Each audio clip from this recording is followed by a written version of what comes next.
నారావారి పల్లె నుంచి 4 సార్లు ముఖ్యమంత్రి అయ్యే వరకు ఆయన జీవితంలో ఎదురైన ప్రతి పరిణామం ప్రత్యేకమే. ఆయన సాధించిన విజయాలు అనితర సాధ్యం. రాజకీయాలే ఆయన శ్వాసగా భావించారు. అభివృద్ధిపైనే ఆయన ధ్యాస ఉంచేవారు.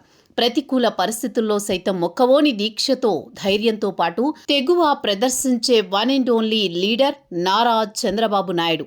ఒక సామాన్యుడు అనితర సాధ్యమైన విజయాలు సాధించగలరు అని నిరూపించిన ఏకైక నాయకుడు నారా చంద్రబాబు నాయుడు. చంద్రబాబు రాజకీయ ఉన్నతి పూలపాన్పు కాదు. ఎన్నెన్నో ప్రతికూలతలు, వ్యతిరేక ప్రచారాలు అధిగమించి విజయాలు అందుకున్న నేత.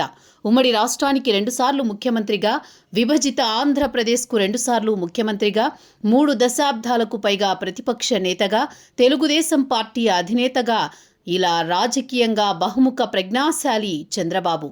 1996లో ఉన్నప్పుడు 2020 గురించి కలగన్నారు. 2024లో 2047ను ఆవిష్కృతం చేస్తున్నారు. లోతైన ఆలోచనలు కలిగిన అపర చాణక్యుడు. విజయం తట్టే వరకు అపజయాన్ని ధీటుగా ఎదుర్కొనే మొండివాడు. నేడు చంద్రబాబు జన్మదినం.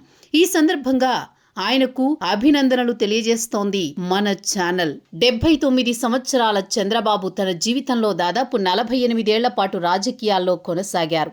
76 సంవత్సరాల చంద్రబాబు తన జీవితంలో దాదాపు 48 ఏళ్ల పాటు రాజకీయాల్లో కొనసాగారు. సామాన్య రైతు కుటుంబంలో పుట్టి ఆయన 28 ఏళ్లకే ఎమ్మెల్యే అయ్యారు. 3 పదుల వయసులోనే మంత్రి పదవి చేపట్టారు. 4 సార్లు ఈ రాష్ట్రానికి ముఖ్యమంత్రి అయ్యారు. ప్రతికూల పరిస్థితుల్లో టీడీపీతో పాటు ప్రభుత్వాన్ని హస్తగతం చేసుకున్న చంద్రబాబుపై ఎన్నెన్నో ఆరోపణలొచ్చాయి. 1995లో ముఖ్యమంత్రి అయిన ఆయన నిజమైన పాలన ఎలా ఉంటుందో రుజువు చేసి చూపించారు. రైతు బజార్లు, జన్మభూమి, ఈ సేవ, ఇంటర్లో 3 ప్రశ్నాపత్రాల విధానం, ఇంజనీరింగ్ కాలేజీల పెంపు, సెంటర్ ఫర్ గుడ్ గవర్నెన్స్, ఇలా ఎన్నెన్నో చంద్రబాబు పాలనలో సరికొత్త విప్లవాలు కనిపిస్తాయి. విపత్తుల వేళ సమర్థవంతమైన నాయకత్వం ఎలా ఉండాలో చేసి చూపించారు చంద్రబాబు. పాలనలో తనదైన మార్కు చూపించిన ఆయన రాజకీయ జీవితంలో ఎన్నో ఆటుపోట్లు ఎదుర్కొన్నారు. నందమూరి తారక రామారావు గొప్ప వాక్చాతుర్యంతో పార్టీని అధికారంలోకి తెచ్చారు. కానీ చంద్రబాబు అలా కాదు. అసలు ఎన్టీఆర్ స్థానాన్ని చంద్రబాబు భర్తీ చేయగలరా? ఎన్నికల్లో పార్టీని గెలిపించగలరా అన్న పార్టీ శ్రేణుల అనుమానాలను 1999 ఎన్నికల్లో చంద్రబాబు పటాపంచలు చేశారు.